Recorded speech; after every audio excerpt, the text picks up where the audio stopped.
Hello, my name is Cameron Donovan. I am 34 years old and live in Albany, New York. I'm married and have 3 children. I woke up this morning thinking it was going to be a different day than yesterday. I decided to do something about a very difficult problem that had been bothering me for some time. I had an appointment with a lawyer today to explore my options. I knew there weren't many options, but I needed help to overcome this problem. There must be a way to deal with it. It's been bothering me for a while now, and by time I mean almost a year. That's how long she tormented me. You want to know what the hell I'm babbling about? I'm talking about my wife, Brittany. I call her Brit. She seems to have weekly dates with her boyfriend, or lover, or whatever you want to call him. You see, I just happened to realize that Brit was having sex with some other guy. A friend told me. Not a good friend, mind you, but one who I realized was nonetheless my friend. I was stunned when she told me. She told me because she was now this guy's girlfriend or ex-girlfriend. She came to my office. She was pretty straightforward with her words, and then, after a short discussion, and then unleashing this avalanche on me, she left. As she left my office, she turned and said she was done with her boyfriend, and then wished me luck. I'll need this. I had no idea what to do. My brain was in a flat spin state. Pilots will understand what I'm talking about. I needed to figure out how to recover from this information. So I find out that my wife has sex with some young guy every week. So what the hell should I do? I went home that night without a clue. My intuition told me not to confront her immediately, but to understand the options available to me. Was the girl who came into my office just a crazy girl talking nonsense, or was she real and trustworthy? I did not know. I solve problems at my job. I'm a business consultant. I am a CMA and CPA. I spend all day, almost every day, trying to understand complex financial and management issues and orchestrate solutions for multimillion-dollar clients. It pays well and I enjoy the work. Some people think it's boring as hell, but for me it's a challenge. I like solving difficult problems. I know what you're thinking. The weak accountant is just some boring, balding, ugly fat guy, and his wife needs to find a real man who will satisfy her needs. That my wife sticks with me for the money and security I provide. Well, that's not entirely true. I'm an inch under 6 feet tall and have thick, dark brown hair. I wear glasses. I weigh 185 pounds and probably have a few extra pounds around my waist, maybe 10 or so. And yes, I suppose I could work out more. I'm not an ugly asshole, if that's what you're thinking. So now I had the mother of all complex problems, and she was sitting across from me at the dinner table, telling me that the weekend would be busy getting the kids ready for classes, and we were invited by friends over drinks and snacks on Saturday night to go to one of our classes. I watched her mouth move, and I damn sure couldn't remember a single thing she said. No matter. I will talk to the children, and they will tell me where to take them and when. My youngest, Davy, is the easiest. He sticks to me like Velcro. He's my buddy. Brit is always up to date with the family's schedule. Without her organizational skills, the children would have ended up in the wrong place at the wrong time. Or so she says. I met Brit at university while completing my bachelor's degree in business and accounting. I was about to graduate, and she, a year older than me, was studying basket weaving. I call it that, but officially it was a degree in design, not the design of a building, but the inside of a building. We dated, got married, and had 3 children, 2 girls and a boy. Laura is 10, Diana is 8, and David, we all call him Davy, is 5. They are all in school and have busier social lives than I ever have. What's going on with the programming of every moment of children's lives these days? When they have time to play, get out, get dirty, and have fun. There's something wrong with this, but I digress. A week later, after being exposed by a very angry young lady who came to see me, I sat in my office with a yellow legal pad, taking detailed notes about my problem. I made a general plan. Step 1, get a better understanding of the scope of the problem. This meant I needed more information. This meant that information had to be collected and sorted. This meant I needed the right resources and tools. I didn't want to bug my own house or sit in my car trying to catch my wife, so I hired the best people to do it for me. I have no idea how to do surveillance, so I made a few calls and hired the right person to give me the information I needed. The agency is one that we use from time to time for other things, but they do similar things too. Katherine Johnson was a very good investigator. She worked as a police investigator for several years and then decided to go private and work for herself. She came to my office and we spent an hour discussing what I wanted from her. I gave her a recent photo of Britt and also told her where she worked. Britt is an interior designer, so she's in and out of the office quite often. I guess this gives her a convenient excuse to meet her boyfriend whenever she wants. I told Katherine that I never saw any outward signs that Britt was cheating. She is always where she needs to be for our family at the right time. She never smells different, looks different, or acts different. We have busy lives, but we usually talk once or twice a week. I work hard to keep my wife at the forefront of my attention, both in our sex life and everywhere else. My family is very important to me. Without my family, I would be a complete failure. Right now, I'm starting to doubt my abilities as a husband. So I handed over a check for $2,500 and asked Katherine to find out what the hell my wife was doing. It took 2 weeks. All this time I stayed the course and didn't say or do anything that would tell Britt that I suspected something was wrong. It was an excruciatingly painful 2 weeks. Katherine returned with her report. This was not good. She collected evidence that Britt was meeting once a week with a guy from a wholesale furniture company her company does business with. She learned his name and some basic information about him. Dean Billings. The guy is single, and it seems, does not yet have a girlfriend who could replace the one who left him. They meet at his apartment and usually spend 2 to 3 hours together. When she leaves him, she always returns to her office. She works there until it's time to go home. She doesn't see him on days when it's her turn to pick up the kids from school. Was Britt in love with this guy? Was she planning on leaving her family for this guy? What was her plan? Katherine was able to find out what Britt was doing, not why she did it. This was a more difficult question. Will I ever get the answer to this question? This started to irritate me. Step 2, get legal advice. I know a lot of lawyers, so I called one who works for our firm to get a recommendation for a family lawyer. They gave me the name of a shark. Sharks in a blue skirt. Leanne Smith. In legal circles, she is known as an aggressive divorce lawyer who leaves no enemy alive. She almost always wins her clients' cases. She hates cheating husbands and wives. Apparently, her own husband was caught cheating with another woman and is now essentially living in a refrigerator box under a bridge. This may be an exaggeration, but you know what I mean. I scheduled an initial consultation to tell her my story and discuss my options for Britt. I took the investigator's report with me. The basics of divorce law in New York were quickly explained to me. State courts are very concerned about the welfare of children, as they should be, and generally award custody to mothers, unless there is compelling reason to decide otherwise. A good reason could be that the mother is unfit due to illness or disability, is incarcerated, or is simply a bad mother, and this is well documented. Thus, based on this, in most cases, the father must pay a significant part of his income to support the family in the usual way. This means that the father will be giving away a lot of money over many years. My kids are young, so I could expect to be paying for a very long time.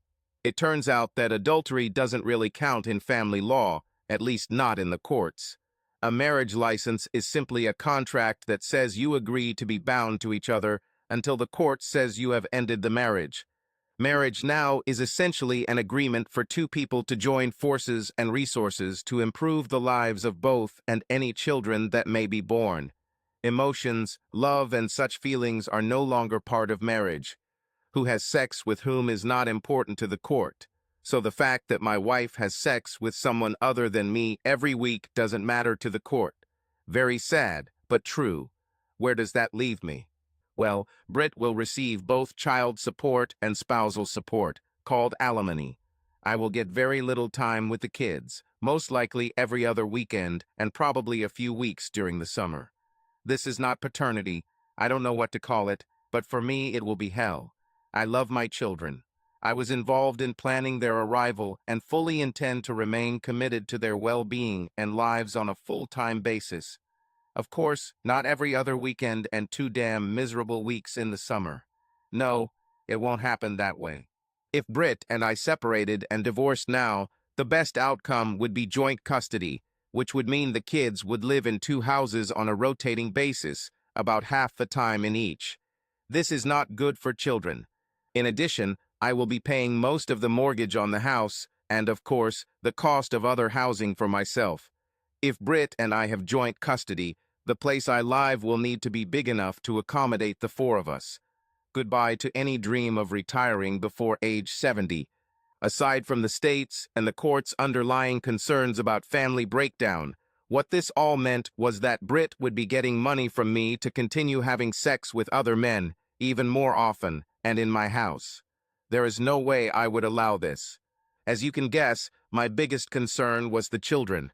How their mother's need for extramarital sex affected them was a major question at the time. I did some preliminary research online to learn about the effects of infidelity on children. It's big. I wanted to do everything possible to insulate them from the consequences of Britt's affair. Leanne was quite blunt in her assessment of the impact of family law in New York State. Was it unfair? It seemed to me that this was more in favor of women in marriages with children. If there are no children, then everything becomes much more fair. Basically, it's just dividing the property in half, and then everyone goes their separate ways. The marriage is over. Easily. After my visit to the lawyer, I returned to my office, closed the door, and began to think about what to do. What did I want? I sat for 2 hours looking at my yellow pad and all my scribbles. It was all I could do not to feel like my world was falling apart. It seemed that it was so. A wave of hopelessness washed over me. I took several deep breaths and held them until I could exhale. Just before I went home, I wrote and circled at the very bottom of my notepad, "Protect children at all costs." This is what I was going to do. After all, I would have to stand up to Britt if her actions started to affect the children. It's already affected me, but it doesn't matter now. This meant I had to pretend I didn't know what she was doing. In the short term, I was successful to some extent, and then the whole problem started to eat away at me. I got depressed when I thought about Britt with another man. My self-esteem was falling. I felt like a failure, and it started to show. In the little things, I experienced moments of loneliness, betrayal, and confusion. I had to remind myself every morning and every evening that I was doing this for my children. I knew I started drinking more. I used to drink about 2 beers a week, and lately that's increased to 6 or 8. A lot, I know. My mental health was suffering. I felt depressed and sad, unable to get out of this state. I felt anxious all the time. I went to the doctor for a checkup, and he recommended that I exercise more. He was right. I was becoming a sloth. This needed to be fixed. So I started running again. I started going out early in the morning, around 5:30. At first it was 2 miles, and after 3 months I increased it to 5 miles. I started to feel much better. My attitude towards myself has improved, and my anxiety levels have dropped significantly. My self-confidence slowly grew. I joined a running club. We met one evening a week and on Sunday mornings. The idea was that we would all take turns leading the run and showing new strategies for improving performance. It made me think about running and how to improve. It was very funny. This meant that Britt had to do a little more parenting during these times if they had events planned, but that was the price she had to pay. She just didn't realize why at the time. I continued to find time to confront Britt about her affair. I think the day will come when I will have to do this. I won't have a choice. This must be my secret for now. This will be a very difficult task. Pretending to be normal takes a lot of effort. I'm not sure how long I can do this unless I get proof that something has changed. If Britt leaves her lover, then maybe things will really get back to normal. If she gets more involved, I'll have no choice. I will have to act. Let's see. Britt. Dean told me he wanted to spend the night with me. I replied that this would not happen. I reminded him that this was just fun, nothing more. But I know that he is beginning to insist more, becoming a little more demanding. He wants to go to dinner together, but that won't happen either. We are fine. I'm not going to destroy my family by going out in public with another man and risking being found out. It would be a disaster. Dean swears I'm the only woman he's sleeping with right now, so he's safe. Dean wants more time with me because he says Cam is getting more time with me, so he wants more to even the score. He wants to spend more time staying in bed after sex. He wants more than just sex, he wants intimacy. I never drink alcohol with him and always shower. So far I've been very successful in keeping my little secret from Cam. I intend to keep it that way. 2015 year. Calm. Last year was a big challenge for me.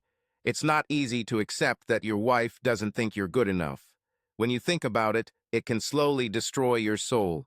I had to work to keep Brit's affair from destroying me. I had to admit that I was not the prince she wanted. But damn it, I wasn't going to give up without a fight. Brit was still doing everything a wife and mother of 3 growing children should do and working a demanding job. She was good, I admit that. We still had a sex life, albeit much reduced. There were too many things getting in the way, but it was my top priority to work on it. I needed to find out if she still wanted me or if sex with me was just an obligation for her. Before, when I looked at her, I saw the woman I fell in love with, married, and had 3 children with. This other woman, the traitor she was. An imposter, not the real Brit. I turned to a family counselor.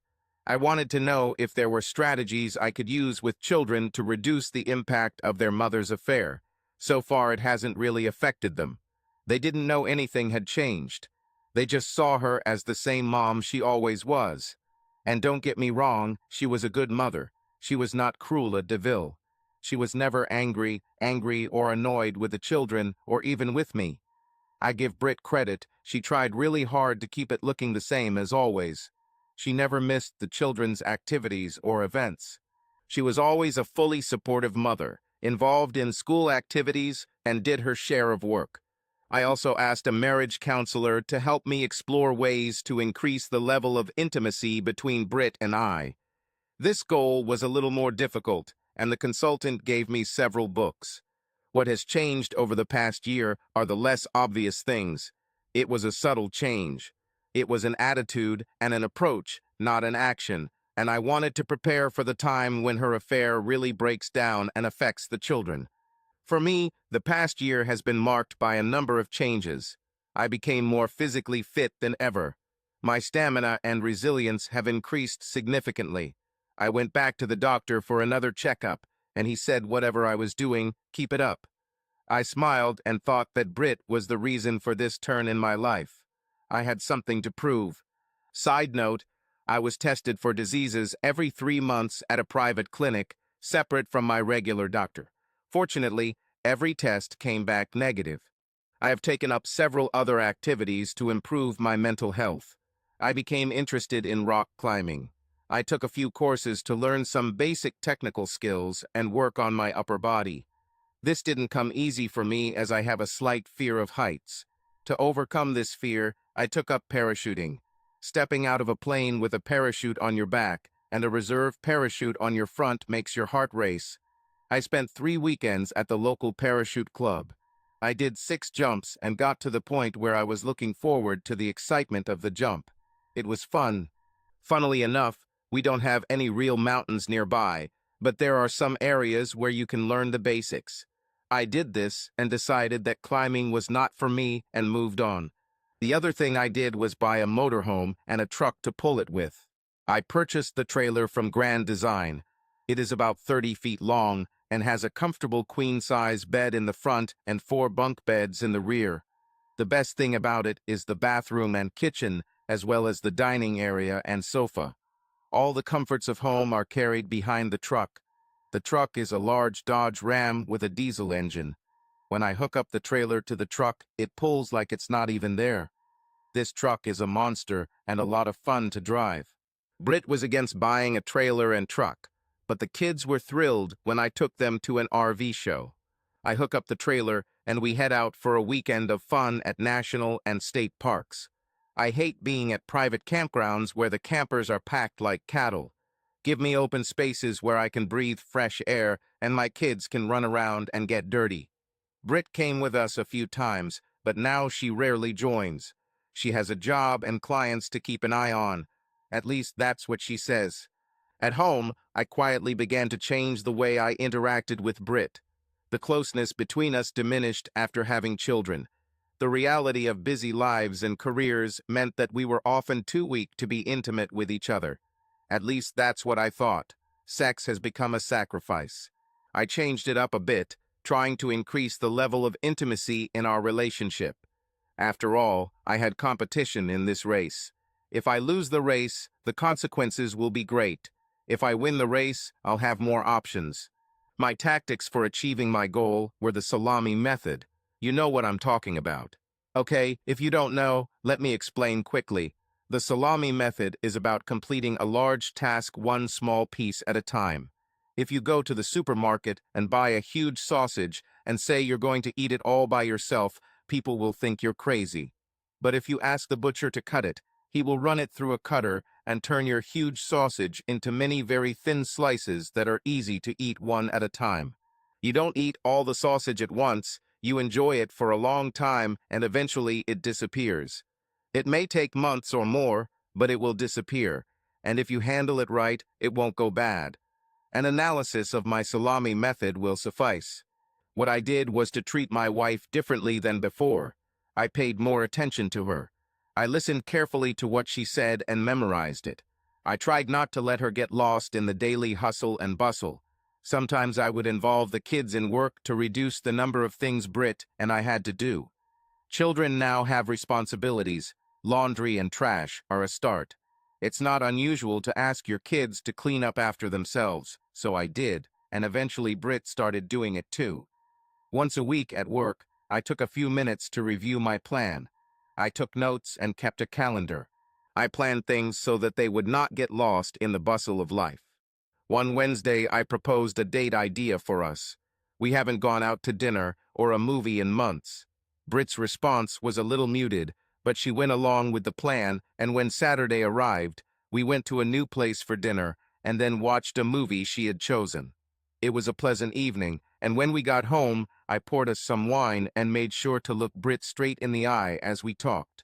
We were easy with each other, easier than it has been in recent months. I circled the date on the calendar every time Britt and I had sex. I was pleased to see that lately there were many more red circles appearing on the calendar pages than before. Now I was winning. Is Britt still seeing her lover? I knew I was happier. However, I continued to keep the children as a priority. I never lost sight of this. Britt was still a good mother. She worked hard, but never ignored her children. We had dinner together several times a week and always on Sundays. This was our time together. We discussed the coming week and planned who would do what. It was all so homey and normal and, well, to me, it was all about being a family.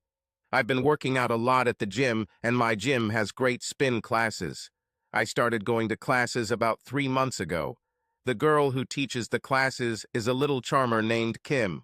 Kim is about 22 or 23 years old, and in addition to being very beautiful, she teaches excellent cycling classes. The first time I went, I thought it would be easy. 15 minutes later, I was already out of breath and thought that this was really much more difficult than it seemed. There were about 10 to 12 people in the class, and they all actively participated, shouting and cheering when they reached difficult parts. After 45 minutes of class, I was exhausted and excited at the same time. I thanked Kim for teaching me a lot about cycling that I didn't know. I continued to take spinning classes twice a week for the next 3 months, and during this time my ability and endurance improved significantly. I noticed that there was always a core group of people, mostly middle-aged women and a few men. One day after class, Kim came up to me and asked to talk. I freshened up and we went for coffee at Starbucks nearby. She was going to be away for a while, and there was no other spin instructor at the gym to take her place, and she wanted to see if I could fill in for her. If no replacement is found, classes will be canceled, and it may take several months before a new instructor is found. I thought about it for a few minutes and then agreed to try it. I told her that I would try, but there might be times when I would be busy and not be able to be there. So I taught cycling classes twice a week. The first couple of times were a definite learning experience, but everyone there knew I was just a replacement for Kim, and everyone had a sense of humor. About 3 weeks into my short class, one of the guys in the class approached me after class. "I don't know what you do, but some women just love what you do." "Eh? What do you mean?" "Have you noticed that the class is always full now? There are many more women here now than before. There's even a waiting list to sign up for your classes." "Are you kidding?" "No, watch some women next time. They're staring at you." He had to go, but I was shocked by his observation. I was no different from many of the men here at the gym. I'm about 6 feet tall and weigh 165 pounds. I know I'm in shape, but I'm not some muscular guy who likes to pose while lifting weights. There are a lot of them in the gym. In the next class, I deliberately looked at some of the women's faces as we went through the routine. He was right. Some looked at me. It was a little unsettling. Was this true for Kim? Did she feel good being the object of men's desire? This was new to me, but it was nice. In the next class, I observed some women as they looked at me. I noticed that one woman whom I knew to be married was now without her wedding ring, which she usually wore. What the hell? It all became weirder with every week. I tried to forget about it, but it was difficult to do so as 2 or 3 women wanted to talk to me before and after the spin class. I couldn't understand this sudden popularity. I also took up other hobbies. I started cycling again. I got rid of an old bike I had for years and bought a new one. This is a road bike. I spent too much money on it, a little over $1,500, but it's a great bike. I bought the proper riding clothes and made sure I had lights on the front and back of the bike. The headlights seemed like targets for idiots on the roads who don't know how to share the road with a bicycle. If I'm ever elected, I'll change the law to add more bike lanes and increase penalties for drivers who are just assholes. Brit. Cam does a lot more stuff now than he used to.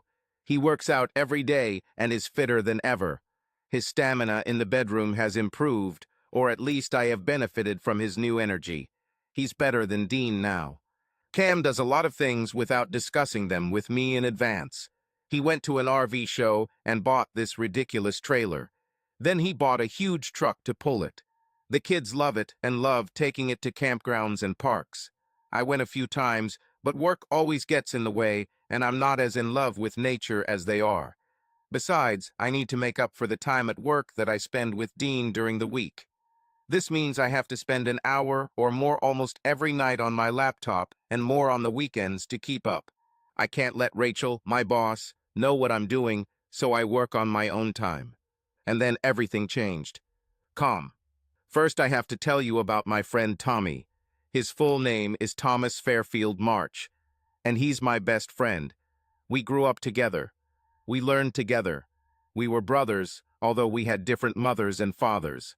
Tommy was best man at my wedding, and I was best man at his. When we were teenagers, we got into trouble together and had each other's back. When I was studying accountancy at university, Tommy was studying to become an architect. I stayed in Albany after school and went to work for a big firm. Tommy went to work here, but after a couple of years, he was offered a job with an international company, but it was in Melbourne. Yes, in Australia, on the other side of the planet. Tommy called me at any time of the day. He never remembered the 15-hour time difference between the two places, and the international date line meant he was a day ahead. When it's daytime here, it's nighttime in Melbourne, and vice versa. Tommy went to Melbourne and immediately began design work, but quickly realized that the future there was in construction. The country prospered economically and expanded rapidly. He worked to create his own company that would handle everything from concept to design, construction, and even renovation. I told you that Tommy was married. He and his wife separated and then divorced here in the US before he packed up and left. It seemed like they had different life plans, they didn't have children, and so it was inevitable that they would go down different paths. Sherry also dated a dentist with whom she had an affair. In Melbourne, Tommy carefully put together a business plan and has already found many resources that will be needed to launch his business. He received funding from several sources, from family here in New York and from a venture capital group he met in Australia through a company he worked for. They were going to be minority partners. But it was still missing several critical components. He needed more skilled workers and a business manager. I think this is where I entered the discussion. Tommy called me every few days and asked me a long list of questions. He emailed me lists and more lists and asked me to tell him what to do. I did this for a while and then called him on FaceTime. We exchanged our usual pleasantries. Hey, asshole, I can't handle all these lists. Well, I need answers before I talk to a lawyer and start the process of starting this business. What, you haven't talked to a lawyer yet? Here they are called solicitors. Whatever, but for the love of all that is holy, talk to one of them. There are a ton of rules and regulations that need to be followed, even in Australia, to run a business. The most important thing is to start a business in a way that minimizes taxes. Have you heard about taxes? Is it true? I saw him laughing on my computer screen. So get ready and come here as soon as possible. I was shocked. What? Do you want me to come there? Now you asshole. No, I want you to come here and become the business manager and help me launch this business and make it a huge success. I want us to become rich and powerful. I want us to make a lot of money. So come here. I leaned back and took a deep breath. Damn, I didn't expect this. Tommy laughed again. Yeah, I know, it's crazy, right? But I need you here. You are the person I trust the most after my father and mother. So I want you to be a part of this. I want you to become a partner in this business. No, I need you. Please come to Melbourne. We talked for another 2 hours, and then I sat at my desk with a notepad and started planning. I drank 3 bottles of water, ate a sandwich, and ignored the many people peeking through my door wondering what I was doing. These were definitely not billable hours for the company. No, I ignored everything that was happening around me, taking notes and checking things online. At the end of the day, as I was getting ready to go home, I texted Tommy, I have a rough plan. I'll let you know when I'm on my way. That evening at home, I said nothing and did nothing to let anyone know that I was taking a vacation and going to Melbourne for a month. Britt was herself, and we talked about everything we usually talk about at and after dinner.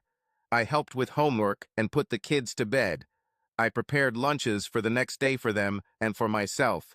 I was cleaning the house, started the laundry, and turned on the dishwasher. Everything was very normal. The next day at work, I called my lawyer and made an appointment to discuss my plan and what I needed to do. I spoke with my boss and agreed on 60 days of unpaid leave. I wasn't sure I'd need all this time, but we agreed. His look read, "You're clearly not telling me a lot." But he didn't really have a choice. Either give me a vacation or lose me now forever. Next, I took out my passport and made sure it was valid for 6 months beyond the date I expected to return to Albany. The next day, I contacted Katherine Johnson and asked her to come see me. We talked, and I asked her to keep an eye on Britt's activities while I was gone. She should have sent me weekly reports via email. I wanted to make sure that my absence wouldn't be a license for Britt to invite her lover into our home. If this happens, my plan is immediate divorce. Katherine was also supposed to send weekly reports to Leanne, and if anything happened, the divorce papers would be delivered. 3 days later, I returned home from work and started cooking dinner. I was cooking spaghetti with meat sauce when Britt walked through the door. She came in with a briefcase and phone in hand and quickly greeted me. The children sat at the dining table, doing homework and preparing for their evening classes. Laura was going to soccer practice, and Diane was going to Scouts. Davy was free, so he was my helper in carrying our folding chairs and water bottles to the playground. When we all got home, I noticed Britt was still sitting at her laptop, sorting out documents and emails. I gave the kids a snack before bed and sent them to the shower, then put on their pajamas, brushed their teeth, and then they could read before turning out the lights.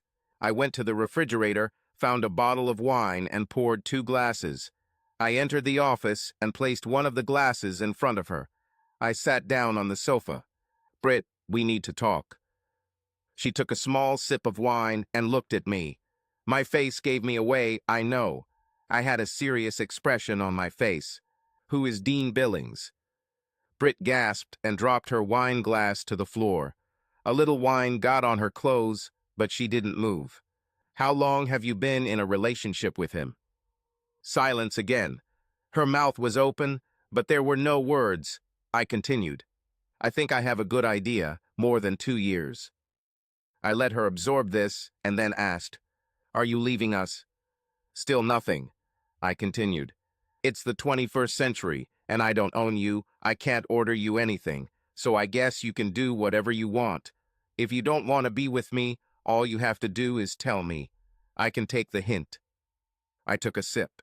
"I turned a blind eye to this for too long in hopes that you would end things with him, but I know that during my absence you spent even more time with him. Did you bring him here, to this house?" She quietly answered, "No." "Thank you for not bringing him to my children." We sat in silence for what seemed like a long time, but in reality it was only half a minute. I handed her the large envelope I had. "Here are the documents I need to give you. They explain everything clearly. Now you can spend as much time with him as you want. It doesn't matter now." Finally, she was able to speak again. "Cam, I don't want a divorce. I want my family. I love you all very much. I don't want to lose you." I answered sharply, "You have a strange way of showing your love for us." I waited, but she didn't say anything. "I've waited almost 2 damn years for you to either end things with him or tell me the truth that you want him. So what is it? I'm not sure you even know." I moved the envelope closer to her and told her that she needed to see a lawyer tomorrow. I stood up, finished off the rest of the wine in my glass, and left the room. When I left, I added, "You can sleep in the guest room until we get some things sorted out." "Britt, here you go. I'm in complete shit. In a figurative sense, not literally. I was so sure that I had hidden Dean from Cam so well that my 2 worlds would never intersect. Now they collided. What the hell should I do now? Why in the name of all that is holy did I even start dating Dean? It was a big mistake. How to fix this? I heard Cam taking my things, into the guest bedroom. He made a few trips, and I realized that my world had collapsed, and I was the one who pulled the trigger. I slowly opened the envelope. Claim for divorce. This is what was written at the top of the document. There was a business card attached to the top right corner. Apparently his lawyer. Cam wasn't going to put up with my bullshit. I was overcome with a feeling of helplessness. I was caught. I was so stupid, I thought. Why the hell did I do this? I know why. He was charming and attentive, and I was lonely, needing the attention of someone other than small children. Cam worked 60-hour weeks, and my schedule was all over the place. We never had time for each other, and when we did, the intimacy was too brief, and then it was back to business, to the reality of 3 kids, 2 jobs, and bills to pay. Dean was attractive, had a killer smile, and he connected with me in a completely different way than my family did. At first, I planned to stop after a couple of months. I knew this was very wrong. He had a girlfriend with whom he was semi-serious. They suddenly stopped dating. He didn't talk much about the breakup, but he wanted to spend more time with me.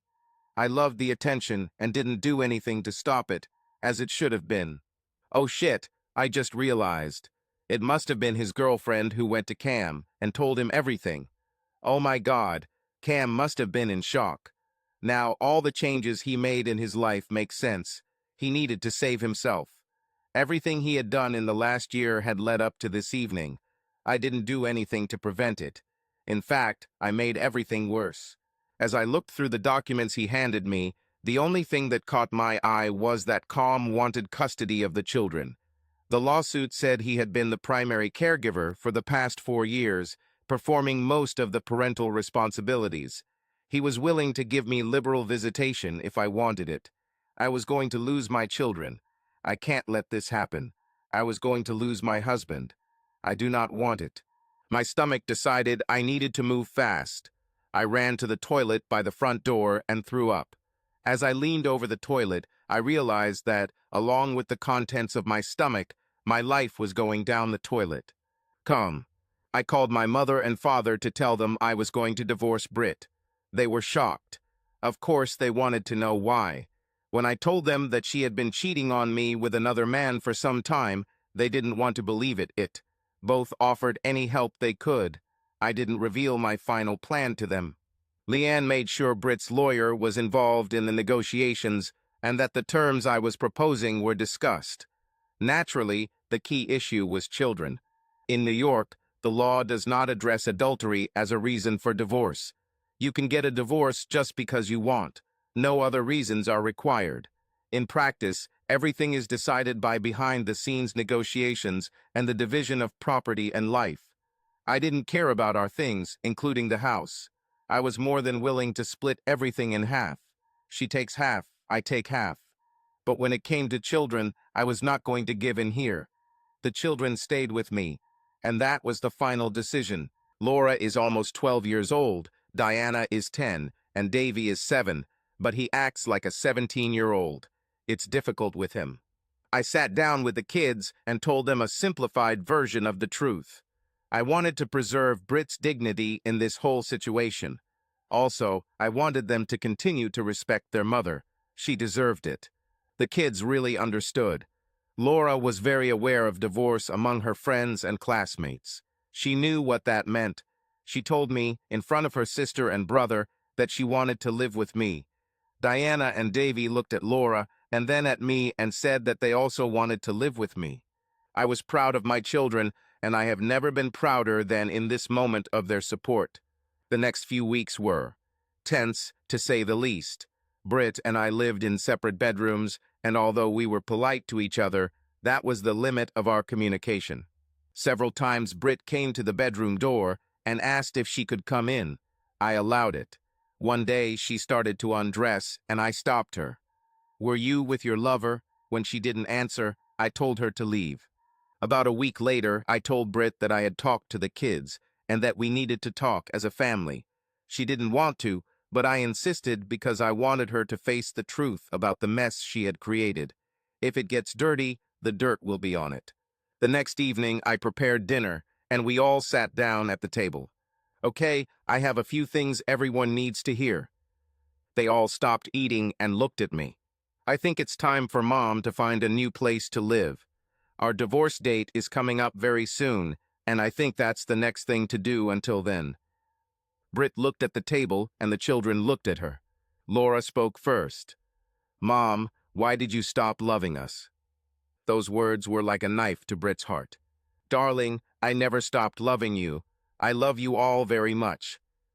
"But you don't love Daddy?" "Yes, I love him.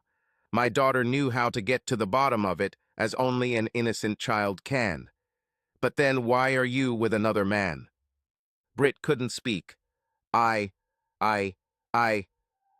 The children looked at me. "Kids, I think we should finish eating and then get ready for baseball practice at Davies." Britt almost ran out of the room. Her decisions began to come back to her. Her actions had consequences. Her own children taught her a hard lesson about consequences. I still had a few things left to complete by the end of this marriage. So, the last days of my marriage have arrived. All details have been worked out. I plan to sell the house within a few months of the end of the marriage and move to Melbourne with the children. Britt objected at first, but after she realized that the children wanted to be with me, she withdrew her objections. Leanne received a notarized letter from Britt's lawyer confirming her consent to the move. Immigration officials wanted this as proof that I was not kidnapping my children and running away. I still worked at the firm during the day and for Tommy at night and on weekends when I had free time. Who needs sleep? It is highly overrated. I gradually sold all the furniture in the house that neither Britt nor I wanted. I gave the kids 2 large plastic boxes each. One was for things they wanted to take to Melbourne other than their luggage, and the second was for memorabilia they wanted to keep with their grandparents. They would eventually need these things, and my parents quickly agreed to keep them. Britt moved from a house to an apartment. The children helped her load her things into the rented van. I thought her lover would help her, but he was nowhere to be seen. I offered her any furniture from the house that she wanted. Pots, pans, beds, a sofa, all this was available to her. I didn't need any of this. Apart from the 2 crates for the kids, everything else will end up being sold or given away. I noticed that she took our wedding photo album. I wasn't sure what to do with it, so her solution solved this problem. I no longer wore my wedding ring. In fact, I gave it back to Britt when she moved out of our former home. Now that the divorce was almost finalized, there was no need for it. Several women in the firm noticed this, and later I noticed that several ladies were clearly watching me. My divorce was no secret. I didn't ask Britt to give me back the engagement and wedding rings I gave her.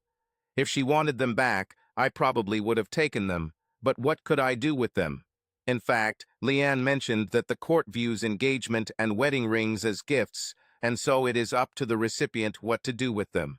So it was up to Britt. Weeks passed and preparations continued for our move to Melbourne. I tried to keep the children's lives as normal as possible. Britt took the kids with her a few times, but never overnight. She rented a 1-room apartment because soon the children would no longer be around to stay with her. It was all very strange to me, and even Laura told me that her mother seemed so different. It was incredibly surreal to get rid of all our family belongings. These were both large items and countless little things that we accumulated during our time together. I offered everything Britt might want. I asked family and friends if there was anything they wanted and suggested I just give it to them. I then held a house sale and invited people to come and buy anything they might need. I tried to get a reasonable price for things we paid good money for, but most people were looking for bargains. Many people knew that this was a sale, so they tried to reduce the price of the remaining large items. I kept the children's beds until the last minute because they needed somewhere to sleep. Finally, when everything of value was sold, I invited a charity to take what they wanted. The rest went into the trash container. This is the moment when you realize that most of your life is over when you throw your things in the dumpster. It was a hard day. The children even helped me with this. They were sad to see some things go. Some of our relatives offered to keep some things, but in reality, we needed to cut the thread and move on. I didn't ask Britt about her life after she moved. She kept most of her life private and away from me for over 2 years, so I decided that now I don't care what she does. If she wanted to share something with me, she could do it. For all the time that has passed since her affair with Dean was revealed to Billings, Britt never told me she was sorry. I never wanted to talk about our marriage and what was missing in it for her to find another man. My anger at her had subsided over time, and I had given up the faint hope that she might be willing to find a way to keep her family together. If she didn't want her family enough to make at least a little effort, then there was no point in my efforts. Our marriage was over. I never told her, but I did a DNA test on the children. I was almost sure that they were mine, but when you find out that your wife has been lying to you for a long time, you begin to doubt other things. I was very happy to see the results. The day the divorce was finalized, Leanne called and said she had a court order in her office and I could pick it up, or she would courier it. I was just passing by her building, so I stopped by and picked it up. She congratulated me, and we had drinks in her office to celebrate. I thanked her for working for me and wrote her a final check for her services. It wasn't cheap, but it was good. I told her I was amazed that she was able to convince Britt to agree to have the kids move to Australia with me. She admitted that it took some pressure and a warning that the whole situation could become very awkward for Britt if the details became known to her family, friends, and employers. To save face, it would be better to agree to move the children. Nothing stopped Britt from visiting her children in Australia. That was done. The flight to Melbourne was an adventure for the children. They were real fighters, and although the ride was painfully long, they never complained. Davy spent a lot of time staring out the window, watching the clouds, the land, and the ocean. Tommy met us at the airport in a large van to take us and our pile of luggage to our temporary home. Tommy hired a real estate agent to find a suitable rental house near a good school. It was just minutes from his home and close to the services, grocery store, doctors, and dentists we needed. There was a minimum of furniture in the house, but for the first time this was enough. I told the kids that they would have a few days off before school started so we could relax and look around the area and get to know our new place. Being a single father is a challenge. It's one thing to do this in Albany, where my family is nearby, but it's a completely different thing in another country. I had no support system other than Tommy in case of an emergency. This bothered me. Maybe too much. I was very careful in everything I did. I realized I was being a little paranoid. Laura took on more and more responsibility, looking after her sister and younger brother. She was 12, but she was like a 32-year-old, and she was my little helper. She even tried to cook food and, of course, made sure that her brother and sister cleaned the house. She grew up quickly. The children went to a new school, and after my meeting with their teachers, I became more confident that we could cope in a new country. The children were surprised how everything here is different, and at the same time similar. Only a few days passed before Davy began actively using new words. He said damn and damn with and without reason, and it was funny to hear him try out his Australian accent. "Dad, let's have a barbecue this weekend." I almost died laughing. The work was gaining momentum at the same time. The construction business was booming, and we had more work than we could handle. This meant we needed to expand. We had clients that we couldn't afford to disappoint because of the size of the projects they wanted us to do, so unless we wanted them to go elsewhere, we needed to hire additional workers, buy 2 more trucks and trailers, and buy more equipment. One of the contracts was for the construction of 30 back porches on houses in a new community. This was an elite community, and the verandas were large and multi-level. Additionally, they had to be made from composite boards that were part plastic and would never fade or rot. This material is not cheap, so workers had to be very precise in measuring and cutting. Waste was reducing our profits. We brought in 2 of our most experienced decking crews and supplemented them with less experienced workers. We hired a full-time tiler for interior work and several other specialists. We bought a loader and tractor with a bucket on one end and a digger on the other, as well as a trailer to transport it to construction sites. We have found that it is cheaper to make our own door and window moldings and cornice moldings for ceilings. These materials were in short supply because one of the factories that produced them burned down. I found the equipment needed to make them in New Zealand and shipped it here.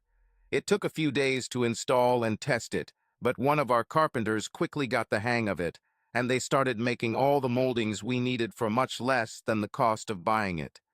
This meant we could complete the work faster and cheaper. One of the byproducts of the molding shop was huge bags of sawdust, so we bought a machine that presses sawdust into rectangular blocks. The sawdust is mixed with a small amount of paraffin wax and pressed into a mold. The resulting product can be burned in a stove or fireplace instead of firewood. This allows us to use sawdust that would otherwise end up in a landfill and brings us additional income. We contracted to sell these blocks to home improvement stores in the region, and they quickly became popular. We later learned that if we used a more powerful hydraulic press, we could eliminate the need for paraffin wax and produce better blocks that burned for hours. We made even more money from this. It's been almost a year since we arrived in Australia. The company was thriving, and we were making good money. We had over 30 employees. Tommy and I decided that we could start buying out his parents' share of the company and then work on buying out the investors' share. His parents wanted to travel more and buy a holiday home in Italy, so it worked out well for all of us. I took some of the money I had left after the divorce and used it to buy out part of his parents' share. Now I have 20% of the company. Tommy had 55%, leaving our silent investors with 25%. Tommy was still making the final decisions for the company, but he and I were on the same page. We decided to reward the company's employees as our profits grow. Profit-sharing plans were introduced for all employees. This meant that at the end of the year, the checks that were written were a nice bonus for everyone. The profit in the first year was small, but it was a great start. We just had to keep it up. We had a Christmas party at the warehouse and handed out checks and had a nice catered dinner. My children were there to enjoy the holiday. Summer holidays began at the end of the year. In Australia, the opposite is true compared to the US. Here, Christmas falls during the summer holidays, and this year the school holidays run from 21 December to 27 January. A long break compared to what we are used to. But I had a few adventures planned for us. Backpacking trips, a few days trip to the beach, and learning to sail, and I wanted to try a short caravan holiday. It's like a home on wheels for Americans. All was good. But our plans have changed. On December 22 at about 19, right after dinner, the doorbell rang. Laura shouted, "I'll open it." Then I heard, "What are you doing here?" I was in the kitchen loading the dishwasher, but what she said and the way she said it immediately caught my attention. It was clear that she was very surprised. I dried my hands with a towel and walked to the front door. What I saw, or rather who I saw, amazed me. "Hey, Cam, Laura, can I come in?" Standing in front of me was my ex-wife and the mother of my children. To say I was surprised was an understatement, to say the least. My shock must have shown on my face because Laura looked at me and said, "I guess it's your business," and walked away. I saw Laura, Diana, and Davy come into the living room and look at their mother. They didn't move towards her. They were just as shocked as I was. When I came to my senses, I motioned for Britt to come in. She had a small suitcase on wheels, and she placed it at the entrance and removed the handle. She was dressed nicely in jeans and a button-down shirt. She looked tired, but I admit she looked good. We all just stood there. I didn't know where to start. "Well, Britt, I won't lie, I'm surprised to see you. It's been a year, and you've come a long way, so this must be important." Britt called the children every few weeks to talk to them. I emailed her the best time to call. Given the huge time difference, I indicated the time in her time zone. If she had just picked up the phone and called, there would have been no guarantee where the kids might be at school, sleeping, whatever. I wanted Britt to talk to the kids. She was still their mother, and I didn't want her to lose touch with them. She looked like a deer caught in car headlights, but she looked me in the eyes and said, "I want to go home." What the? Out of the corner of my eye, I saw the children looking at each other at the same time. Their eyes were large, and their expressions were full of surprise. They tried to understand what would happen. I knew I had to give Britt a chance to explain what she wanted. "Well, how long have you been in Melbourne?" "I just flew in and came here straight from the airport." "Better come in, and we'll make you something to eat."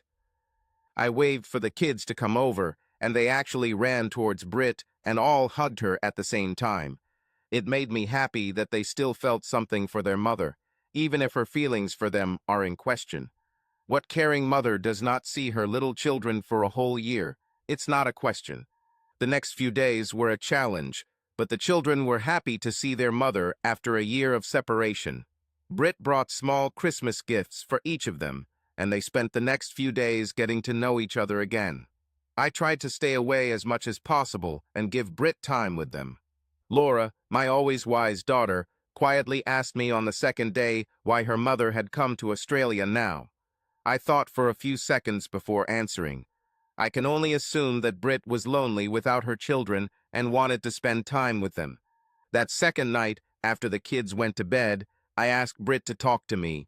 I poured us a drink, and we sat in the family room. "So, are you enjoying being with the kids again? They're excited to see you." She took a sip. "Thank you for letting me stay. I meant it when I said I wanted to come home. You and the kids are my home, no matter where it is. I want you all in my life again, and I want to be in your life. My life wouldn't be the same without you." "What happened to your boyfriend? Are you still with him?" "I haven't seen him since we got divorced. I realized what a stupid woman I was. I let my needs ruin my life and deprive me of my family." "And what does it mean?" "It means I want another chance. I want to be your wife, and I want to be a mother to these 3 children again. I want it so bad. I will do whatever it takes for you to take me back." She took a long sip of her drink. I took a sip and tried to formulate an answer. It wasn't just, "Oh, okay, you're back." I had great misgivings and never again wanted to feel the betrayal I felt when I found out she was sleeping with another man. Before the divorce, I waited a long time for you to change your mind about sleeping with your boyfriend. I tried to be patient. I tried to look the other way. I thought that if I gave you space, you would understand that you were risking your family and future with us. I tried to improve myself and be a better husband. Tried to be a better sex partner for you. But none of that mattered to you when I was here in Melbourne last year, and you took the opportunity to spend even more time with him. That, to me, was the end of us. How do you propose to bring us back together?" Britt thought for a moment. "I tried to make a plan before I came here. I thought I'd throw myself at your feet and swear I'd be better and never do that again. But that's not a plan. I know it takes rebuilding trust. I know it won't happen overnight. I know it will be a lot of work. But I'm ready. The ones you'll have to work the hardest to rebuild trust with will be those 3 kids sleeping upstairs. They were very brave when we were getting divorced. They tried really hard to carry on without their mother. They were what got me through it all from the moment I found out about your romance. They were wonderful all this time moving to Australia and never complained to me about all this chaos in their lives." My eyes started to water when I talked about my children. Britt nodded her head. "Britt, last year was the worst year of my life.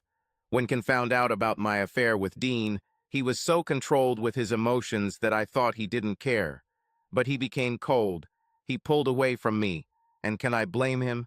He had time to plan everything, and he planned it well. I really didn't know what to do. Unbeknownst to me, I lost my entire family, and they moved away. Last year was hell. I miss my kids, and I miss life with Cam. I realized too late that he is a much better person than me. Yes, we planned these children together, and yes, I gave birth to them, and yes, I am their mother, or at least it was. And then I lost my whole family. I became stupid. I'm alone. I want to be part of my family. I want my family back so bad. I've spent the last year going to weekly sessions with a therapist to try to figure things out. What do I really want? This was her question to me. I tried for a long time to justify my affair with Dean, and then I realized that I really was stupid.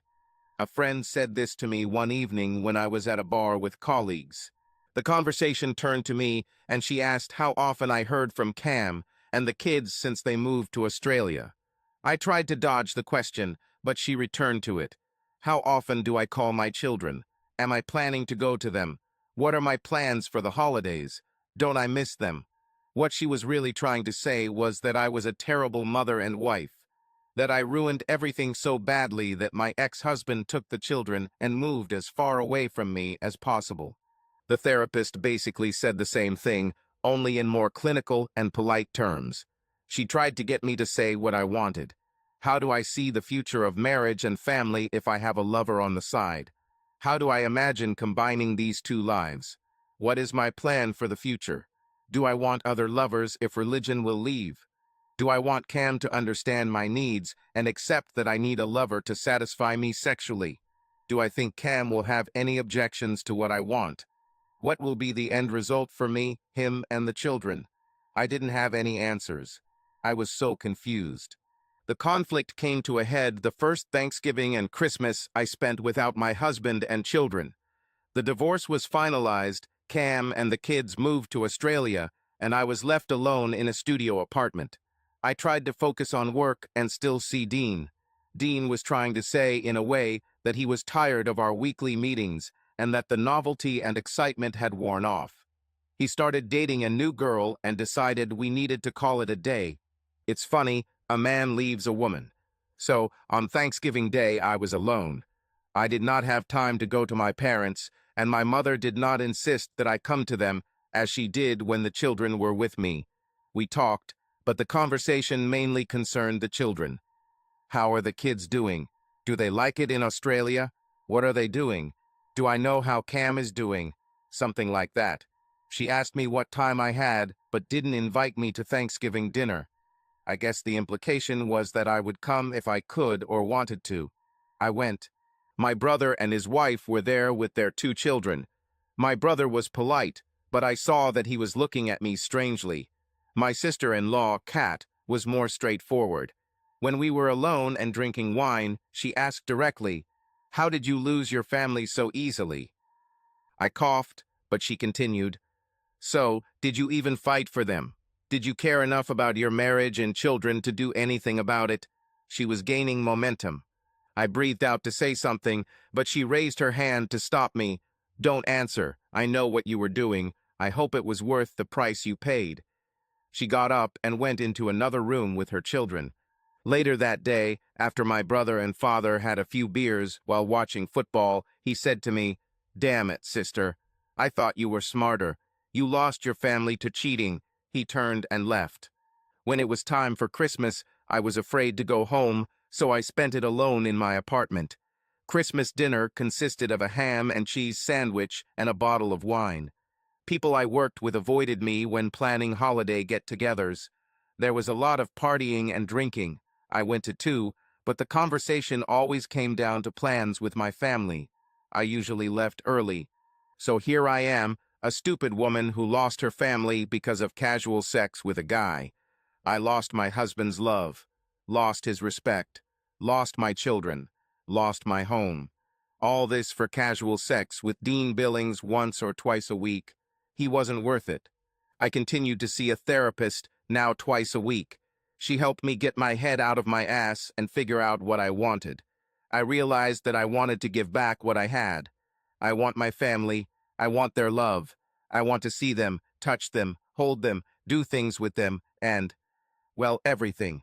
I want this nightmare that has been my life to stop. I want to wake up and see my husband and children and live a normal life. God, I can't tell you how much I regret my affair. It seemed exciting at the time, I guess.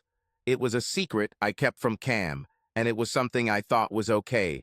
It was just fun. It didn't take anything away from Cam. I was a good wife and mother. What I did with Dean didn't matter to my family. I've been keeping an eye on this. I didn't understand when Ken started doing many other things he hadn't done before or had put off. Personal items, entertainment items, fun items. Hell, he learned to skydive. I thought he was having a nervous breakdown. Now I understand that he was trying to forget about me and what I did. I didn't realize that he knew about my affair with Dean. Cam did things to save himself. He bought a huge trailer and a truck to tow it and took the kids camping. I hated this thing. Now I understand that I hated it because it was his decision to buy it. This meant Cam took control of our family. The kids loved it. They couldn't wait to go somewhere with him for the weekend to get dirty. They were having fun without me. I pretended that I had to work. And what did all this lead to? Lonely life without my family, alone and with great sadness. It is not surprising now that the children wanted to stay with their father and not with me. They even told me they were excited about moving to Australia. They didn't realize that they were telling me that I had become unimportant to them. Maybe they understood. They knew their father was the one to be with. He was someone you could rely on. He was the one who did things with them. He was a parent who was an adult. I wasn't there. When the kids helped me load things into the car when I moved, they asked why I left them behind. I didn't understand, but Laura was watching me carefully. She was trying to gauge how much I wanted her and her brother and sister. Do I want them enough to do something to keep them? She got her answer. They were Cam's children now, not mine. I wasn't worth fighting for. I didn't know how to fight for them. Last year was hell. I need to fix this. I had nothing to lose by getting on a plane to Melbourne. I had everything I could buy. I had to find out if my children wanted me in their lives. I knew Cam wouldn't want me. He was the one who initiated the divorce. But he was as polite as can be expected.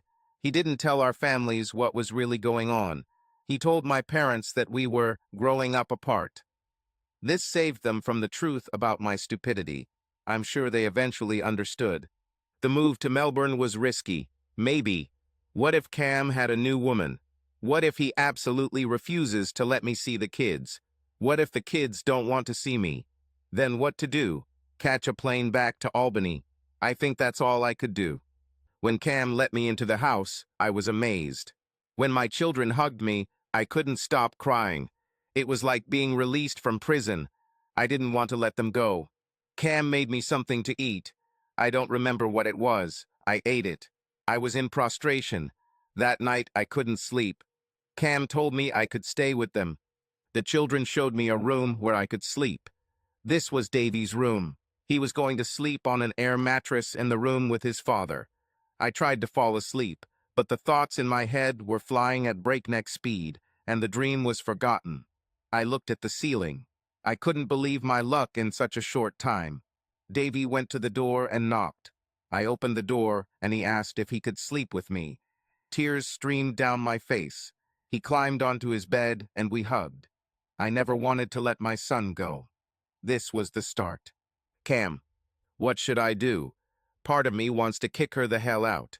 It had been a year since she last saw the children. She barely rings. She managed to send a gift to each child on their birthday. Thanks, Amazon. They delivered for her. Now she's here. We'll talk tomorrow. I need to find out what she wants. I got up early and made myself a cup of espresso to get my brain going. Ever since I moved here, I can't stand that weak urine we call coffee in the US. I bought an espresso machine, and it has been my savior in the mornings. A strong cup of coffee with a little cream helps me organize my day before I send the kids to school and go to work. Luckily, we have school holidays for Christmas. I had planned some camping time for us and wanted to take the kids to the beach and try their hand at sailing. I heard Davy's room door open. A moment later, I heard the toilet flushing. Britt appeared around the corner. Would you like some coffee? Please. Without saying a word, I turned and made her a cup of espresso. Thanks, Cam. This coffee is great. I discovered this thing shortly after we moved here. I have another coffee maker, but this one is much better. I stood on the kitchen side of the island, and Britt sat on a stool on the other side. Britt looked around, probably noticing that the house was rather sparsely furnished. We had the necessary things, but no more. I rented a house and had neither the time, nor the inclination, nor the money to furnish it as if we were going to live here for a long time. Last night you said you wanted to go home. What do you mean by that? Britt took a long sip of her coffee and looked me straight in the eye as she began talking about her senior year. For the first time in a long time, I felt that she was sincere in her words and emotions. She talked about how much she missed the children and even me. I had questions. So, you and I are divorced. Do you have someone now? No, Cam, I don't have another man in my life. When you broke up with your boyfriend, what was his name? I broke up with him before our divorce. I was somewhat surprised by this answer. How long have you been here? As much as you allow me. How will this work? I want to be a mother to children again, and I would like to be your wife again. She paused and asked her question. Are you with someone right now? I raised both my hands up, palms up, and made a gesture around the house. Do you see anyone here other than us? Britt turned her head to look around the kitchen. No. I guess that answers your question. The last 2 years my life has been dedicated solely to taking care of my children and helping me get my business started. Other than that, no, I don't have a woman in my life. I just didn't have time for a woman right now. It's not that I don't want her. The time will soon come when this part of my life will become important again. But sitting here in front of me, there was a woman with whom I had a long history, and she was telling me that she wanted to be a part of our lives again. I exhaled, took a sip of coffee, and asked the question, so, do you want to move here? If you accept me. I thought for a moment about what I needed to do. I need to talk to the kids about this. This will have an impact on them. The impact can be very large. If they have a mother again, it can be very good for them. That is, children need a mother, especially girls. After all, there is all this about girls and how to deal with it. It was difficult even for boys, but girls were a whole new thing that I had to deal with. I did some research online to help me understand how to better support my daughters as they get older. I even thought about asking one of the women working at the construction company for help. She is a single mother and could probably give me some good advice on how best to support Laura and Diana as they grow older.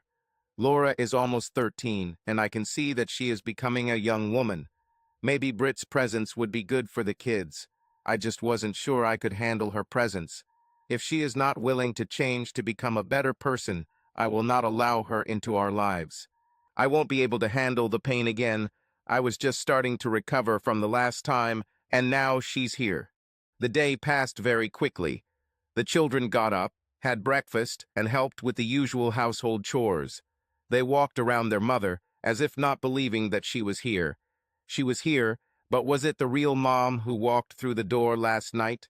I saw that Davy wasn't on the air mattress when I stood up. I looked around the house for him, and then realized that he might be in his room. I looked in very quietly, and of course, he was sleeping, cuddled up to his mother. He was the first to vote. I knew that Laura would have the greatest difficulty in getting her mother back.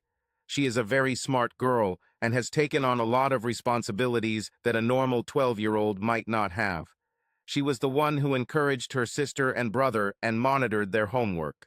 She took the lead in cleaning the kitchen after meals and helped me with various little things in our lives. She was irreplaceable to me. But now her mother is suddenly here, and what that means is still far from clear. It remains to be seen whether Britt will stay for more than a few days or run back home. I had planned a day hike for us north of the city. And of course, when breakfast was finished, Laura reminded Diana and Davy that they needed to pack their backpacks. She also reminded them to brush their teeth. I could hardly contain my laughter. I watched Britt, and she wisely stayed away. I told Britt about our plans, and she asked if she could come with us. I looked at the kids and told her, yes, she could go. When we went outside to get into the truck, Laura went to the front passenger door as usual to get in. Britt was a little embarrassed on both sides. The passenger side was on the left side of the truck, and Laura was already in the front seat. I looked at Laura and asked, "Do you mind if your mother sits here today?" Laura rolled her eyes and sighed heavily, as if to say, "Whatever you want," and walked out of the front of the truck and sat in the back seat. My truck is a 2010 Toyota Hilux model, which is called a crew cab in the U.S. It's very similar to the Toyota Tacoma sold in the U.S., except the steering wheel is on the right side of the truck, and the engine is diesel and comes with a manual transmission. We went to the Donna Buang Mountain Lookout Tower to take some photos and then hiked in the area. Melbourne is surrounded by many national parks and breathtaking views. We had already done some walks along the coast, and the tower was on the children's list of places they wanted to see. I packed lunches and water bottles for everyone and made an extra one for Britt. I carried it.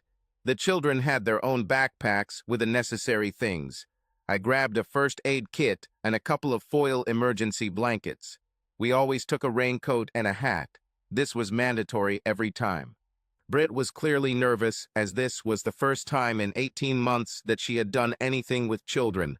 One of the last times she did anything with us as a family was in that camper I bought. She hated the thing and only rode with us in it twice. By that time, our marriage was already on the decline. She made excuses not to do things with us. Today, there was no way to avoid outdoor activities.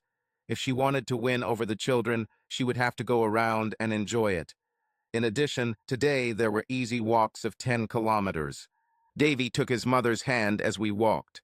Now that she was here, he wanted to make sure she didn't leave. Diana walked with her for most of the hike, and they talked about all the things 10-year-old girls talk about. Laura stayed close to me, and I could see that she wanted to talk to me. When we broke away from the others a little, she asked directly, "Dad, how long will she stay?" "I don't know. I think she wants to be part of the family again. I think she really misses you and Diana and Davy. I know Davy misses her a lot. And I think Diana does too. What about you?" Laura made a serious face. "I missed her, but I'm not sure I miss her now. She abandoned us. She abandoned us all. Me, Davy, Diana, even you. Why did she do that, Dad?" I took a deep breath. "I wish I knew, honey. I wish I knew. All I know is that she made bad decisions that affected the whole family, and for that she is truly sorry. She realized that she wanted to be with you. Does she want to be with you too? All this wisdom from a 12-year-old girl. I don't know about that. Do you want to be with her? Too many questions for now. Let's enjoy the hike while the weather is nice. I avoided answering this difficult question because I didn't know how to answer. We climbed to the top of the observation tower, took some photos, and ate some of our lunches. Then we went to the trail and to the waterfall. We sprayed everyone generously with mosquito spray, as Ross River and Barma forest viruses are the two most common mosquito-borne viruses in Victoria. Britt grimaced as she was sprayed, and the kids laughed at her sounds. We all smelled like repellent all day until we got home and showered. It was a nice walk, and we all got to know each other again. That evening, Davy wanted his mother to read to him at night. She read to him, and when he fell asleep, she came out and sat on the kitchen island to talk to me. This was a continuation of the conversation started in the morning. I heard Laura walk down the hall to the bathroom, and then back into the bedroom she shared with her little sister. I brought Britt and myself a bottle of beer each, since there was no wine in the house. I don't drink this, so I never buy it. I handed her the beer. It was in a glass bottle. No glasses needed. I took a sip. Did you enjoy the day with the kids? I know Davy did, and Diana probably did too. Laura will be the hardest. She will be the hardest to convince that you are serious about being her mother again. Britt took a sip. Before she could say anything, I continued. She felt very rejected by you. In case you didn't notice, so did I. Britt looked at the tabletop. How can I tell them that I want to be their mother again? I think you can't just say it and expect them to understand. You have to show it. You have to be here for them and do what mothers do. You can't just play the role of a mother. You have to live the role. I try to live the role of a father. I don't always do a good job, but the children are wonderful and help me every day. I couldn't do it without them. Britt looked at me. I had a serious face. She started. I spent a lot of time trying to understand why you weren't good enough for me. You had to be inadequate in some way for me to want to spend time with another man. But it took a long time to understand that it was I who wasn't good enough for you. She took a long sip. The more you did as a father, the less I did as a mother.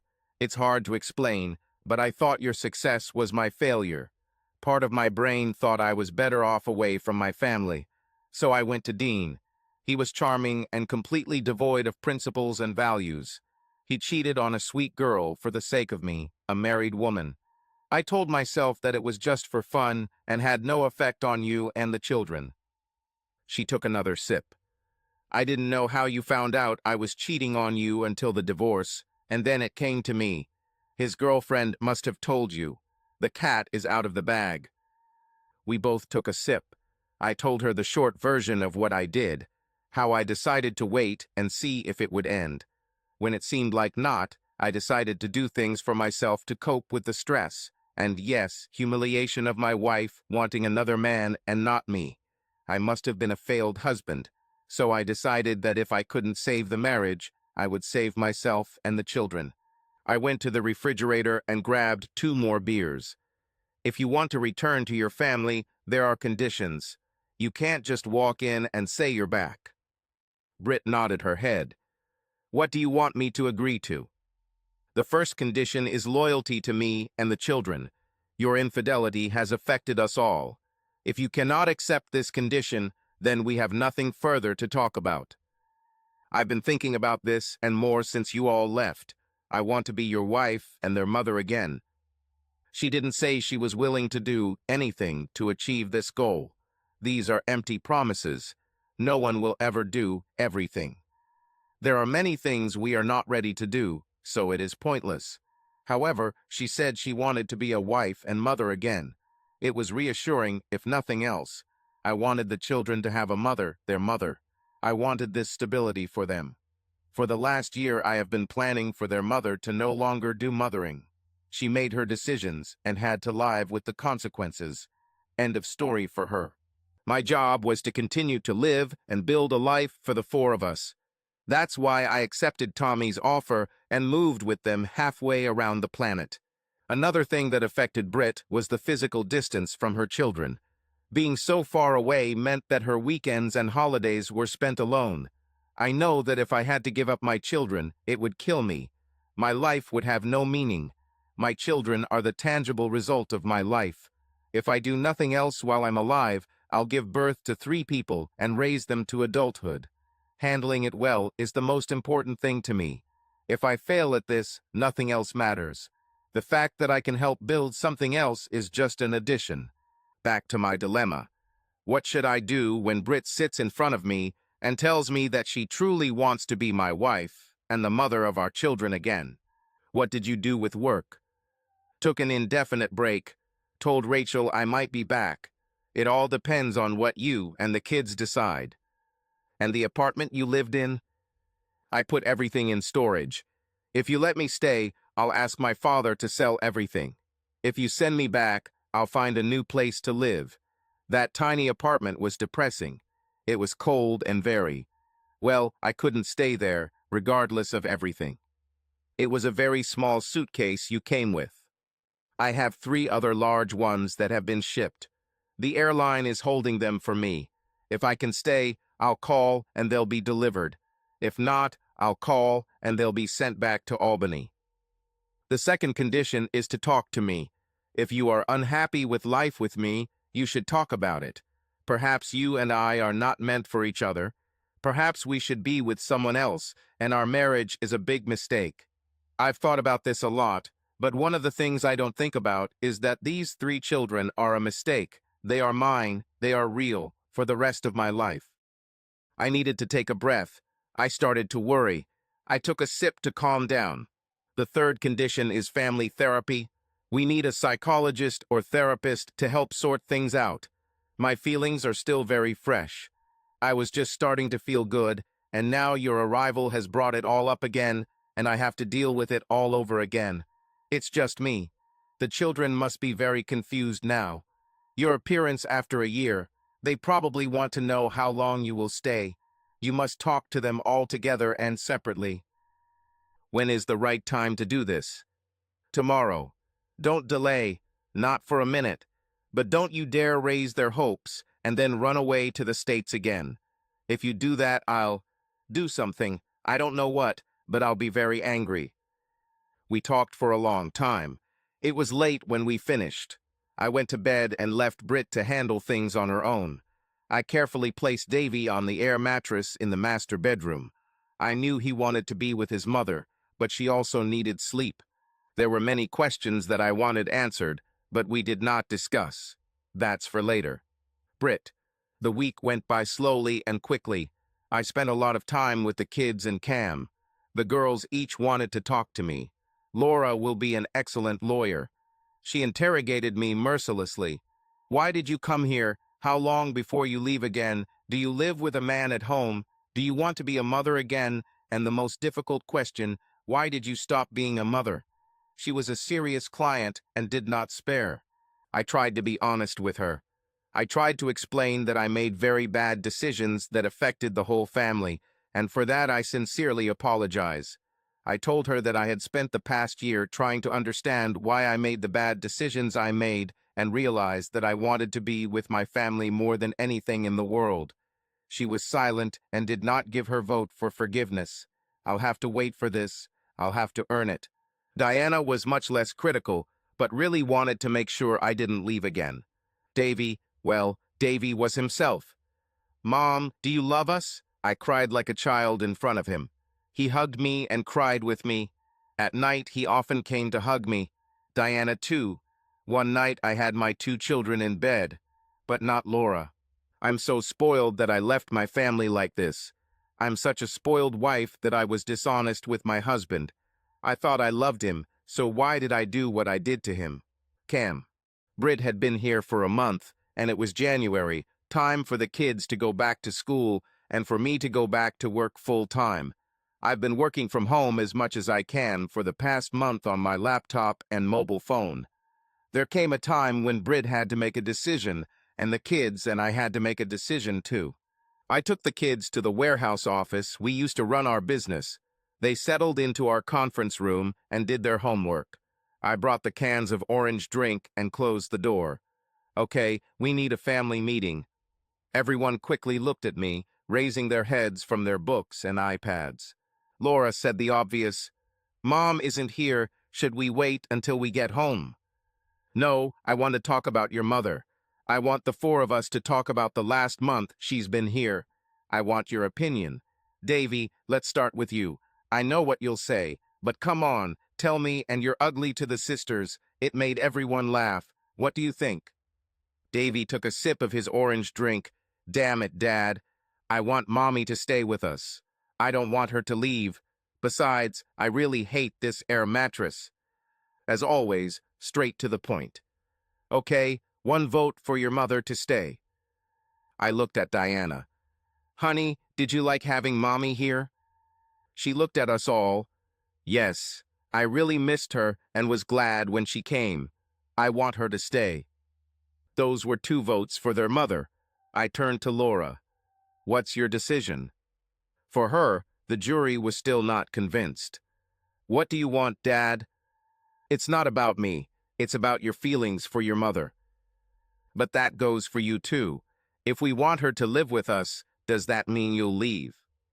Suddenly, Diana and Davy's faces became serious.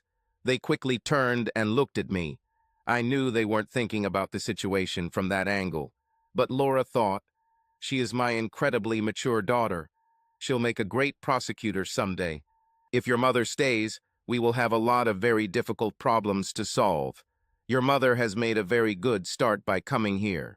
I paused. "Dad, do you still love her?" I looked at my 3 children. "I never stopped loving your mother. She did something that meant I couldn't be married to her anymore, but I always loved her." Prosecutor Laura continued, "Can you live with her again?" Before answering this question, I needed to take a deep breath and exhale. I knew that for the sake of my family, I had to try to repair my relationship with Britt. I knew Laura wanted her mother back too. I saw it in her and in the way her attitude towards Britt had softened over the past month. So I told them what I wanted to do. They smiled and came up to me for a group hug. We all cried. Later that night, "Laura, when we got home, we sensed something delicious was cooking, and as we walked in and unloaded our backpacks onto the dining room table to finish our homework, Mom peeked around the corner. 'Dinner will be ready in a while, so clear the table in 20 minutes and wash your hands.' Dad hasn't hugged or kissed Mom even once in the last month. He was very polite to her, but I never saw him actually touch her. The 3 of us muttered okay and continued. I watched my dad like a hawk. What happens in the next few minutes will be an indicator of what our future will be like. Before sitting down at the table, Dad went to the refrigerator and took 2 bottles of beer, opened them, and put them on the places where he and Mom were going to sit. Now, Dad never drinks beer with dinner, ever, unless it's a special case. We all put food on plates and started eating. We all looked at Dad and Mom and waited for something to happen. But that did not happen. Damn it, when will these 2 realize this? At some point, Dad looked at me, and I looked at him with my eyes wide open, like a laser beam. He said, "Come on, keep going." The whole dinner was nothing. Just chat about our new term at school and how the construction business is expanding rapidly and Dad will soon have to teach Diana plumbing and Davy electrical engineering. We kind of laughed about it. Everyone except Davy, he was trying to stay away from school this term as there was a new teacher in his math class and the work was very difficult to understand. While cleaning up after dinner, I even kicked my father in the shin and scowled at him. "When are you going to tell her? If not, then I will." He frowned in response. "Wait, Missy. I will do it in my own time and when I am ready." 15 minutes later. "Can I take you all to the dining room for a moment?" Everyone looked at me as we were spread out between the dining area and the living room, and Diana was in the bedroom she shared with her sister. Laura shouted, "Diane, get out of here now." "Okay, guys, I have a little announcement. Davy told me that he would really like to have his bed back. Although he really enjoys sleeping on the air mattress, he admitted to me today that since school is back, he needs to get a good night's sleep if he wants to learn to read, write, and solve simple math problems. All four of them looked at me and each other, trying to understand what was happening. I took a few steps towards Brit and stood next to her. "Could you come and share the master bedroom with me, for the sake of our son's education?" Brit covered her mouth, tears streaming down her cheeks, and she stood up. I slowly walked up, and for the first time in more than a year, I hugged her. "I never stopped loving you. I want you to be my wife again, and I know that the children want you to be their mother again. They even voted today. It was unanimous." 2 years later. "Brit, I think I'll hear the last words. I really like Australia. Now I'm used to driving on the left side of the road. Only one slight turn of the fenders taught me to stay left on a roundabout. We moved to a bigger house, a little further out of town. There is space for a garden and some space for relaxation. This is good because the child is growing quickly. Nathan is about a year old now, and he crawls all over the place. Laura and Diana argue over who gets to push the stroller when we go outside. I thank my lucky stars that I was brave enough to board that plane just over 2 years ago. The airline delivered these large suitcases to me a week after I arrived in Melbourne. I hid them in the garage at another house until I moved into the master bedroom with Cam. They were unpacked immediately after that first night. I went to work part-time at a construction company. I work in interior design, helping clients choose the finishes they want for their homes. I got pregnant with Nathan right after Cam, and I started sharing a bedroom again. It wasn't long after we started sharing a bed again. The first couple of nights were a little awkward, but we got through it, and feeling him next to me was the best experience of my life. I was at home. At home with my husband and at home with my children. This is where I belonged. We got married right after I found out I was pregnant. Nathan.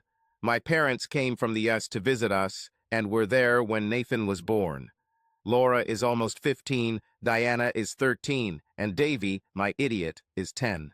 I thank those very lucky stars that I was able to figure out what was important to me and to my family. I overcame the tragedy I created. My family went through this. This will never happen again. Why did I cheat on my husband and children? Well, it's complicated and simple at the same time. I did it because I thought it was what I wanted to feel good about myself as a woman. I did it because I thought I could separate that part of myself from real life. I did it because I thought I deserved it. I did it because I wanted control. Dean was easy to control. I did it because I thought it was indecent and it was my secret life. I did it because it was dangerous. I did it because I was stupid. I let my stupidity control me and gave in to the idea that I wanted thrills outside of marriage because I could have them. Where did this lead me? To loneliness. Thank God they helped me and I became wiser. Thank God I realized what was important in my life. Thank God I boarded that plane, risked being rejected, and came to my family. Thank God they still allowed me back into their lives. I don't want to think about what I would have done if they hadn't done it. I was able to turn this shit show around and turn my life back into something I can be proud of.